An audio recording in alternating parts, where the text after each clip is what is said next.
Hello दोस्तों, स्वागत है आप सभी का एक बार फिर से आपके अपने YouTube चैनल डिफेंस पॉइंट पर। और दोस्तों, आज के हमारे इस वीडियो में हम आप लोगों के लिए लेकर के आए हैं कोस्ट गार्ड, नाविक और यांत्रिक एग्जाम की तैयारी के लिए जीके, रीजनिंग और साइंस के मिक्स क्वेश्चंस का एक प्रैक्टिस सेट। तो दोस्तों, वीडियो जो है आपके लिए काफी ज्यादा इंपॉर्टेंट और स्पेशल होने वाला है, तो इसको कंटिन्यू और पूरा जरूर से देखिएगा। और साथ ही अगर आप लोग हमारे चैनल के ऊपर पहली बार विजिट कर रहे हैं तो चैनल को सब्सक्राइब कर लें और बेल आइकन को प्रेस कर लें, ताकि आप लोगों को हमारे द्वारा दिए जाने वाले सभी लेटेस्ट अपडेट्स मिलते रहें। तो चलिए शुरू करते हैं आज का ये वीडियो बिना किसी देरी के।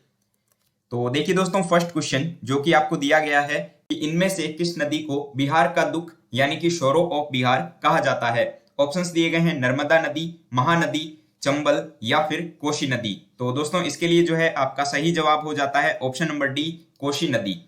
देखिए, कोसी नदी को जो है बिहार का शोक या फिर शोरो ऑफ बिहार भी कहा जाता है, क्योंकि यह नदी जो है अपना मार्ग अनिश्चित रूप से बदलती है, जिसके कारण बिहार को प्रत्येक वर्ष जो है बाढ़ की भीषण समस्या झेलनी पड़ती है। ठीक है।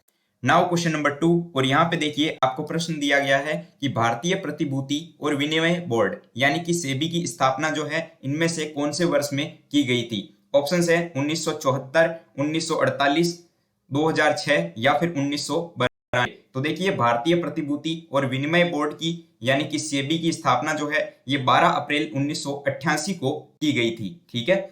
लेकिन 30 जनवरी 1992 को जो है एक अध्यादेश के द्वारा जो है इसको एक वैज्ञानिक दर्जा प्रदान किया गया था। तो इसलिए जो है माना जाता है कि सेबी की स्थापना जो है वो 30 जनवरी 1992 को हुई। तो करेक्ट आंसर हो जाता है ऑप्शन नंबर डी। अब ये सेबी क्या होती है, तो देखिए दोस्तों, सेबी जो है ये म्यूचुअल फंड और जो स्टॉक मार्केट होता है इनके नियंत्रण के अधिकार जो है वो सेबी को प्राप्त हैं। ठीक है। Now question number 3। और यहाँ पे देखिए आपको प्रश्न दिया गया है कि सुरेंद्र बनर्जी और आनंद मोहन बोस ने जो है 1876 में इनमें से किसकी स्थापना की गई थी। ठीक है। तो ऑप्शंस हैं Indian association, oriental association, Tathagata association या फिर बंगाल एसोसिएशन। तो इसके लिए जो है आपका सही जवाब होगा option number A, Indian association.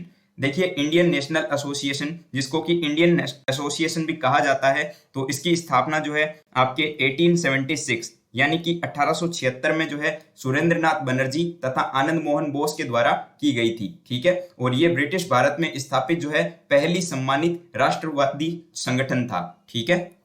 Now question number 4। और यहाँ पे देखिए आपको क्वेश्चन दिया गया है कि इनमें से किसने जो है आगरा को अपने साम्राज्य की राजधानी बनाया था। ऑप्शंस हैं जहांगीर, शाहजहां, सिकंदर लोदी या फिर हुमायूं।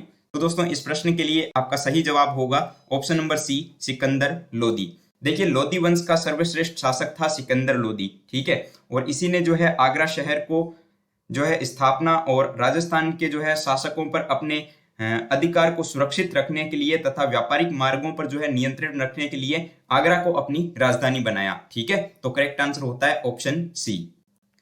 Now question number 5। और यहाँ पे देखिए रीजनिंग के कोडिंग डिकोडिंग का आपको क्वेश्चन गिवन है। तो इसमें बताया जा रहा है कि यदि किसी कूट भाषा में सिलेक्शन को इस टाइप से लिखा जाता है तो इस वर्ड को जो है किस टाइप से लिखा जाएगा। तो देखिए, काफी सिंपल सा क्वेश्चन है और इसी टाइप का क्वेश्चन आपके नाविक एग्जाम में प्रीवियस ईयर में भी आ चुका है, तो काफी इंपॉर्टेंट भी हो जाता है। देखिए क्या होगा, तो यहाँ पे हमें बोला गया है सिलेक्शन वर्ड दिया गया है। ठीक है। SELECTION, जिसको कि लिखा जा रहा है कुछ इस टाइप से। तो ये कैसे लिखा गया है, तो दोस्तों इनको जो है आपस में क्रॉस करके लिखा जा रहा है। ठीक है। तो ES हो जाएगा। अब देखिए इधर क्या हो जाएगा, EL हो जाएगा। फिर देखिए यहाँ पर जो है आपका I और T हो जाएगा और इधर जो है आपका N और O होगा। लेकिन बीच में आपको कॉमन देखने को मिल रहा है C। तो यहाँ पर देखिए एक जो है D हो रहा है, यानी कि यहाँ पे प्लस का 1 हुआ है, तो C से D। ठीक है। यानी कि बीच में हमें प्लस का 1 करना है और बाकी दोनों साइड में आपस में इनको क्रॉस कर देना है। तो ठीक इसी प्रकार से जो है हम इस वर्ड के लिए करेंगे। तो NOSTALGIA ये वर्ड दिया हुआ है। तो इनमें सबसे पहले हम जो है दोनों साइड में आपस में क्रॉस कर लेंगे। तो चलिए, हमने यहाँ पर जो है इनको आपस में क्रॉस कर लिया है, GL, और ये हो जाएगा आपका A और I। ठीक है। और यहाँ A+1 कर देंगे तो B आ जाएगा। तो देखिए यहाँ पे जो है करेक्ट आंसर हमें मिल चुका है ऑप्शन नंबर बी वाला।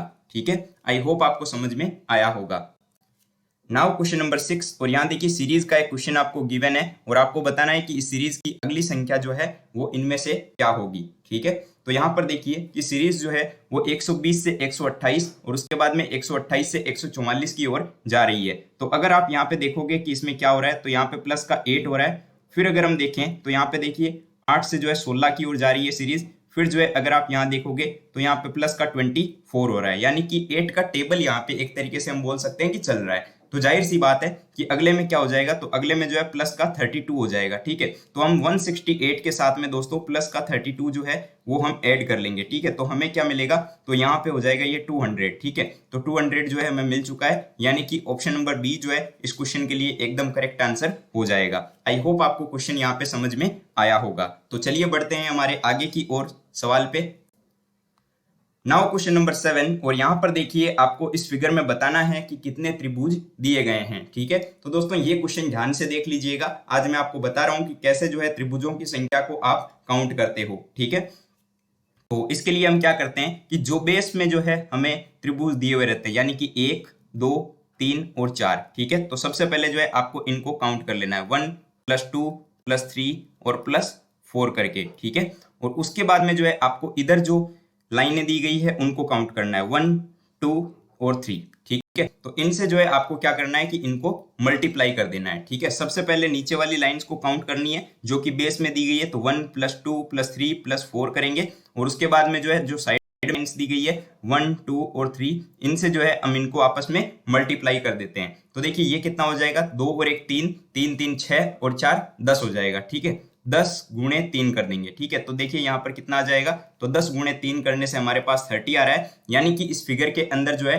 टोटल त्रिभुज कितने हो जाएंगे, तो टोटल ट्रायंगल जो है इस फिगर के अंदर होंगे आपके 30। Right answer will be option A. I hope आपको क्वेश्चन समझ में आ गया होगा। देखिए दोस्तों यहाँ पर जो है मैं आपको क्वेश्चंस जो करवा रहा हूँ ये काफी एग्जाम ओरिएंटेड क्वेश्चंस हैं और इसी टाइप के क्वेश्चंस आपको एग्जाम में देखने को मिलते हैं। तो वीडियो को जो है बिल्कुल भी स्किप मत कीजिएगा और इसको पूरा और कंटिन्यू जरूर से देखिएगा। नाउ क्वेश्चन नंबर 8, और यहाँ पे देखिए क्या बोला जा रहा है कि यदि किसी कूट भाषा में पिक्चर को जो है कुछ इस टाइप से लिखा जाए तो फंक्शन को जो है वो किस टाइप से लिखा जाएगा। तो ये काफी सिंपल सवाल है। देखिए हम जानते हैं कि पी का नंबर जो है वो 16 होता है, तो यहाँ पे 16 लिखा है। आई का नंबर जो है 9 होता है, तो इसने 9 लिखा है। सी का नंबर 3 होता है, तो यहाँ पे 3 लिखा गया है। टी का नंबर 20 होता है, तो यहाँ पे 20, यानी कि हमें जो भी लेटर्स दिए हुए हैं उनका जो है हमें यहाँ पर नंबर लिख देना है। तो हमें किसके लिए बताना है, तो हमें फंक्शन के लिए बताना है। तो सबसे पहले हम यहाँ पर नोट करेंगे फंक्शन को, तो FUNCTION,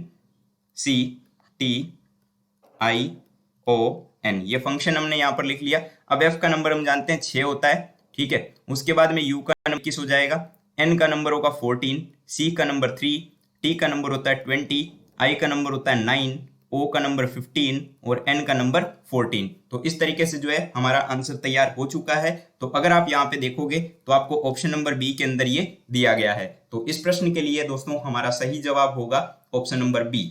ठीक है, नाउ क्वेश्चन नंबर 9, और यहाँ पे देखिए क्वेश्चन में क्या बोला जा रहा है कि उस आकृति का चयन कीजिए जिसमें कि दी गई आकृति छिपी हुई है। ठीक है, और नोट पॉइंट ये है कि इस आकृति को जो है आप घुमा नहीं सकते, यानी कि आपको जो है इसको रोटेट करने की परमिशन नहीं है। ठीक है, तो दोस्तों यहाँ पर अगर आप देखें कि ये जो फिगर आपको दिया हुआ है, ठीक है, ये जो फिगर आपको दिख रहा है यहाँ पर, तो ये फिगर आपको कहाँ पे इस 4 ऑप्शंस में से जो है शो हो रहा है ये आपको यहाँ पर बताना है। ठीक है, तो अगर आप इन चारों ऑप्शंस को फिगर में जो है देखेंगे तो ये आपको जो है यहाँ पर ऑप्शन नंबर डी के अंदर देखने को मिल रहा है। ठीक है, तो इस क्वेश्चन के लिए जो है हमारा दोस्तों राइट आंसर हो जाएगा ऑप्शन नंबर डी, क्योंकि ये क्लियरली आपको यहाँ पे दिख रहा है। चलिए बढ़ते हैं आगे की ओर। नाउ क्वेश्चन नंबर 10, और यहाँ पे देखिए क्वेश्चन आपको दिया गया है कि निम्नलिखित में से बांग्लादेश का राष्ट्रीय खेल इनमें से कौन सा होगा, यानी कि which of the following is the national sport of Bangladesh. Options हैं कबड्डी, खो खो, क्रिकेट या फिर बॉक्सिंग। तो देखिए बांग्लादेश की अगर बात करें तो बांग्लादेश का हो जाएगा कबड्डी। ठीक है, तो इसके लिए राइट आंसर हो जाता है ऑप्शन नंबर ए। ठीक है, भारत का जो है वैसे तो यहाँ पर कोई राष्ट्रीय खेल नहीं होगा, लेकिन हम जो है हॉकी को यहाँ पर प्रीफर करते हैं, तो भारत का आप जो है हॉकी याद रखिएगा। क्रिकेट जो है कहाँ का हो जाएगा, तो क्रिकेट जो है वो आपका इंग्लैंड का हो जाता है। ठीक है, और इसके अलावा जो है आपको अगर बेसबॉल पूछा जाए, क्योंकि पिछले बार जो है बेसबॉल पूछा जा चुका है, तो बेसबॉल आप याद रखेंगे अमेरिका का हो जाएगा। ठीक है, चलिए, नाउ क्वेश्चन नंबर 11, और ये देखिए काफी इंपॉर्टेंट क्वेश्चन है, इस बार आने के पूरे चांसेस बनते हैं। तो यहाँ पे क्वेश्चन आपको दिया गया है कि फीफा विश्व कप फुटबॉल 2022 जो है किस देश में आयोजित किया जाएगा। ठीक है, तो ऑप्शंस हैं जापान, कतर, रूस या फिर इजराइल। तो देखिएगा कि जुलाई 2020 में जो है फीफा ने ये डिक्लेरेशन दिया था या फिर जो है ये घोषणा की थी कि 2022 का जो फीफा विश्व कप होगा ये आपका कतर में आयोजित किया जाएगा। ठीक है, तो इसके लिए जो है आपका राइट आंसर हो जाता है ऑप्शन नंबर बी, कतर। ठीक है, नाउ क्वेश्चन नंबर 12, और यहाँ पे देखिए आपको क्वेश्चन दिया गया है कि यदि किसी कूट भाषा में कंप्यूटर को कुछ इस टाइप से लिखा जाए तो टेलीफोन को किस टाइप से लिखा जाएगा। ठीक है, तो चलिए देख लेते हैं हम कंप्यूटर को कैसे लिखा जा रहा है। तो ये हो जाएगा अपना COMPUTER, और कंप्यूटर को क्या लिखा जा रहा है, तो यहाँ पे इसमें कहा जा रहा है कि कंप्यूटर को लिखा जाता है IVGFKNL और X से। ठीक है, तो दोस्तों अगर आप इसको जो है फिगर को थोड़ा सा ध्यान से देखेंगे या फिर जो है इन वर्ड्स को अगर ठीक से देखेंगे तो आपको यहाँ पर एक चीज समझ में आ रही होगी। तो देखो R के ऑपोजिट आता है I। ठीक है, R के ऑपोजिट I आता है, हम जानते हैं। उसी प्रकार से जो है यहाँ पे देखिए E के ऑपोजिट आ जाता है V। ठीक है, T के ऑपोजिट जो है वो आता है G। ठीक है, U के ऑपोजिट आता है आपका F। यानी कि यहाँ पर क्या करना है, आपको ऑपोजिट वाले लेटर्स लिख लेने हैं। ठीक है, जो भी वर्ड दिया गया है उसके जो पीछे की ओर से जो है आपको जो भी ऑपोजिट लेटर आते हैं उनको लिखना है। तो चलिए यहाँ से शुरू करते हैं हम। तो हम जानते हैं E के ऑपोजिट V आता है। ठीक है, N के ऑपोजिट क्या आता है, तो N के ऑपोजिट M आ जाता है। ठीक है, तो यहीं पे देखिए आपका ये ऑप्शन हट चुका है। ठीक है, उसके बाद O के ऑपोजिट L आएगा, H के ऑपोजिट जो है वो S आ जाएगा, और P के ऑपोजिट जो है आपका K आएगा। तो अगर हम यहाँ पर देखें तो यहाँ पर देखिए और भी काफी सारे ऑप्शन हट रहे हैं, जैसे कि ऑप्शन C हट चुका है। ठीक है, उसके बाद अगर आप देखेंगे तो यहाँ पे E के ऑपोजिट क्या आता है, तो E के ऑपोजिट V आता है, यानी कि ये U वाला ऑप्शन भी हट चुका है। यानी कि हमारा करेक्ट आंसर जो है वो ऑप्शन नंबर A हो जाएगा। आप इस तरीके से जो है ऑप्शंस का यूज करके क्वेश्चंस को बड़ी आसानी से और जल्दी कर सकते हो। एग्जाम में जो है आपको ज्यादा टाइम नहीं लगेगा। ठीक है, नाउ क्वेश्चन नंबर 13, और यहाँ पे देखिए आपको जो है मिसिंग नंबर का एक क्वेश्चन दिया गया है और आपको बताना है कि इस फिगर में जो है लुप्त संख्या क्या आएगी, यानी कि क्वेश्चन मार्क की जगह पर कौन सा नंबर रिप्लेस होगा इन ऑप्शंस में से। ठीक है, तो अगर दोस्तों यहाँ पर हम देखें कि इसमें क्या हो रहा है, तो इसको जो है हम यहाँ पर रो वाइज सॉल्व करेंगे। ठीक है, तो रो वाइज इसको अगर हम सॉल्व करें तो यहाँ पर देखिए हम क्या करेंगे, ये जो 19 दिया हुआ है और ये जो 20 दिया है, इनको सबसे पहले जो है हम आपस में ऐड कर लेते हैं और उसके बाद में जो है उसको मल्टीप्लाई बाई 2 कर लेंगे। ठीक है, तो सबसे पहले क्या करेंगे, 19 + 20। ठीक है, और उसके बाद मैंने बोला कि इसको मल्टीप्लाई बाई 2 करेंगे। तो यहाँ पे देखिए 19 और 20 को जब हम ऐड करेंगे तो हमारे पास 39 आ जाएगा। ठीक है, 39 को अगर मल्टीप्लाई बाई 2 करेंगे तो यहाँ पे देखिए हमारे पास आ जाता है 78। तो देखिए यहाँ पे 78 आपको दिया हुआ है। उसी तरीके से क्या होगा, 25 + 47। ठीक है, और मल्टीप्लाई बाई 2, तो ये हमारे पास में 72 आ जाएगा। 72 को मल्टीप्लाई बाई 2 करेंगे तो ये 144 आ जाता है। ठीक है, उसी तरीके से सेम आपको जो है आंसर लाने के लिए क्या करना है, 16 + 13 मल्टीप्लाई बाई 2, तो यहाँ पे देखिए 29 आएगा। 29 को मल्टीप्लाई बाई 2 करेंगे तो आपके पास में 58 आ जाएगा। तो देखिए 58 जो है ये आपको ऑप्शन ए के अंदर दिया गया है, तो करेक्ट आंसर हो जाएगा option number A, 58। I hope आपको समझ में आया होगा। नाउ क्वेश्चन नंबर 14, और यहाँ पर देखिए आपको ब्लड रिलेशन का एक क्वेश्चन गिवन है और यहाँ पे बोला जा रहा है क्वेश्चन में कि सक्षम ने अपने मित्र से निधि का परिचय कराते हुए कहा वह मेरे पिता की पत्नी के एकमात्र पुत्र की पुत्री है। तो सक्षम का जो है निधि से क्या रिलेशन है ये पूछा जा रहा है। ठीक है, तो देखिएगा, चलिए शुरू करते हैं इस क्वेश्चन को बनाना। तो यहाँ देखिए दोस्तों, यहाँ पे जो सक्षम है ये निधि का परिचय कराता है अपने दोस्त से। ठीक है, तो हम मान लेते हैं कि ये कोई सक्षम है। ठीक है, और ये कोई निधि हो गई। इस निधि का जो है सक्षम परिचय कराते हुए बोलता है कि वह मेरे पिता, कौन बोल रहा है यहाँ पर, सक्षम बोल रहा है, तो यानी कि सक्षम के पिता। ठीक है, तो मेरे पिता यानी कि सक्षम के पिता की पत्नी, पिता की पत्नी, तो इनकी जो है पत्नी। ठीक है, तो इनकी पत्नी के एकमात्र पुत्र, इनकी पिता की एक पत्नी जो है उसका एकमात्र पुत्र तो खुद सक्षम हो गया। ठीक है, क्योंकि इसका एकमात्र पुत्र बोला है, ये खुद सक्षम हो गया, और उसकी ये जो है पुत्री है। ठीक है ना, यानी कि ये जो निधि है ना, ये इसकी क्या लगती है, पुत्री लगती है, ठीक है। तो ये इसकी जब पुत्री लगती है तो ये इसका क्या लगेगा, तो जाहिर सी बात है ये इसका पिता लगेगा, ठीक है, पिता लगेगा। तो यहाँ पे देखिए पिता कहाँ पे दिया हुआ है, तो ऑप्शन नंबर सी के अंदर को फादर दिया हुआ है। तो करेक्ट आंसर जो है दोस्तों यहाँ पे हमारा हो जाता है ऑप्शन नंबर सी, पिता, ठीक है। चलिए मैं एक बार इस क्वेश्चन को आपको फिर से समझा देता हूं। तो यहाँ पे क्या बोला है कि सक्षम ने जो है अपने मित्र से निधि का परिचय कराते हुए कहा कि वह मेरे पिता की पत्नी के एकमात्र पुत्र की तो पूछा जा रहा था कि सक्षम का निधि से क्या रिलेशन है। तो देखिए दोस्तों यहाँ पर क्या था कि ये मान लीजिए कोई सक्षम है और ये कोई निधि है। सक्षम जो है इस निधि का परिचय हुए बोलता है कि वह मेरे पिता यानी कि सक्षम के पिता, ठीक है, कि जो पत्नी है उनके एकमात्र पुत्र, उनका एकमात्र पुत्र तो खुद सक्षम हो गया, उसकी जो है ये लड़की पुत्री है, यानी कि ये निधि जो है इसकी पुत्री है। तो जब ये इसकी पुत्री है तो जाहिर सी बात है ये इसका क्या लगता है, ये इसका पिता लगेगा, ठीक है, यानी कि इसके फादर हो जाएंगे। तो करेक्ट आंसर जो है वो आपका हो जाता है ऑप्शन नंबर सी, ठीक है।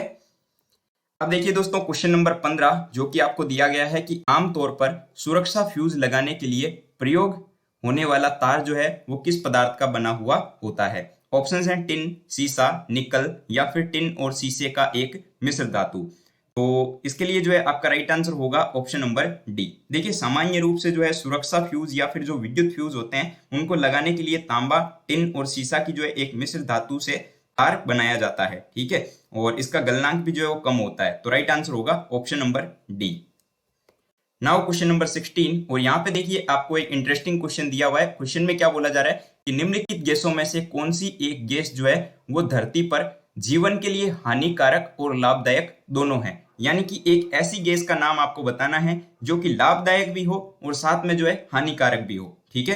तो देखिए दोस्तों यहाँ पे करेक्ट आंसर जो है वो हो जाएगा आपका option number D, carbon dioxide यानी कि CO2 गैस। देखिए कार्बन डाइऑक्साइड जो है ये गैस जो है ना धरती पर जीवन के लिए हानिकारक और लाभदायक दोनों है, ठीक है, क्योंकि देखिए ग्लोबल वार्मिंग के लिए तो जिम्मेदार है ही ये, ठीक है। दूसरा क्या है कि मनुष्य इसको छोड़ता है और तीसरी चीज ये क्या है कि प्रकाश संश्लेषण के लिए ये आवश्यक होती है, ठीक है, यानी कि CO2 जो है एक ऐसी गैस है जो कि आवश्यक तो है ही, ठीक है, यानी कि पौधों के लिए आवश्यक होती है ताकि वो वापस जो है ऑक्सीजन को छोड़ते हैं। और दूसरा जो है ये नुकसानदायक इसलिए है क्योंकि ये ग्लोबल वार्मिंग की भी जिम्मेदार होती है। वैसे यहाँ पर आप ओजोन को भी प्रीफर कर सकते हो, ठीक है, क्योंकि ये भी जो है दोनों के रूप में आएगी। अब देखिए दोस्तों क्वेश्चन नंबर 17 और यहाँ पे आपको क्वेश्चन दिया गया है CNG का मुख्य घटक क्या होता है। तो देखिए दोस्तों सबसे पहले आपको CNG का पूरा नाम याद रखना है। तो CNG का पूरा नाम होता है कंप्रेस्ड नेचुरल गैस, ठीक है, जिसको कि हिंदी में संपीड़ित प्राकृतिक गैस के नाम से भी जाना जाता है। क्या कहा जाता है इसको हिंदी में, तो इसको हिंदी में कहा जाता है संपीड़ित प्राकृतिक गैस और इंग्लिश में कहा जाएगा कंप्रेस्ड नेचुरल गैस। और इसका जो प्रमुख घटक होता है ना वो मीथेन होता है यानी कि CH4। चलिए मैं यहाँ लिख भी देता हूं, तो ये हो जाएगा आपका मीथेन यानी कि CH4। तो करेक्ट आंसर होगा option D. Now question number 18 और यहाँ पे देखिए आपको क्वेश्चन गिवन है कि विद्युत चुंबकीय प्रेरण पर आधारित युक्ति इनमें से क्या है। तो ऑप्शंस हैं धारामापी, विभवमापी, डायनेमो या फिर विद्युत मोटर। तो दोस्तों इस प्रश्न के लिए जो है आपके दो आंसर सही है, ठीक है, ऑप्शन नंबर सी और ऑप्शन नंबर डी दोनों। देखिए डायनेमो और विद्युत मोटर जो होते हैं ना ये आपके दोनों ही जो है विद्युत चुंबकीय प्रेरण के ऊपर आधारित युक्तियां हैं, ठीक है। तो राइट आंसर होगा ऑप्शन डी और सी। नाउ क्वेश्चन नंबर 19 और यहाँ पे देखिए क्वेश्चन है कि निम्नलिखित में से कौन सा जो है ट्रांजिस्टर का एक महत्वपूर्ण भाग है। ऑप्शंस हैं आर्सेनिक, जर्मेनियम, ओस्मियम या फिर रेडियम। तो इसके लिए जो है आपका राइट आंसर होगा ऑप्शन नंबर बी, जर्मेनियम। देखिए ट्रांजिस्टर में जो है अर्धचालक के रूप में जर्मेनियम और सिलिकॉन वगैरह का प्रयोग लिया जाता है, लेकिन यहाँ पर सिलिकॉन तो ऑप्शन में है नहीं, यानी कि इसके लिए राइट आंसर होगा ऑप्शन नंबर बी, जर्मेनियम, ठीक है। और जर्मेनियम हम जानते हैं कि ये एक अर्धचालक होता है। नाउ क्वेश्चन नंबर 20 जो कि काफी इंपॉर्टेंट क्वेश्चन है और ये आपके प्रीवियस ईयर में आया हुआ है, तो बहुत ही इंपॉर्टेंट है, ध्यान में रखिएगा। क्वेश्चन दिया गया है कि घरों में लगे हुए पंखे, बल्ब और ट्यूब जो होते हैं ये कौन से क्रम में लगे हुए रहते हैं। ऑप्शंस हैं श्रेणी क्रम, समानांतर क्रम, मिश्रित क्रम या फिर किसी भी क्रम में। तो दोस्तों इसके लिए आपका सही जवाब होगा option number B, parallel connection यानी कि समानांतर क्रम में। देखिए कि यदि प्रतिरोधों को जो है इस प्रकार से जोड़ा जाए कि हर प्रतिरोध पर जो है विभवांतर समान रहे तो ये जो प्रतिरोधों का समानांतर क्रम संयोजन कहलाता है, ठीक है, और इसी तरीके से घर में इनको जोड़ा जाता है। तो राइट आंसर होगा ऑप्शन नंबर बी। तो दोस्तों आज जो है इस वीडियो में हमने 20 क्वेश्चंस देखे हैं तो उम्मीद करता हूं आपको सारे क्वेश्चन समझ में आ गए होंगे।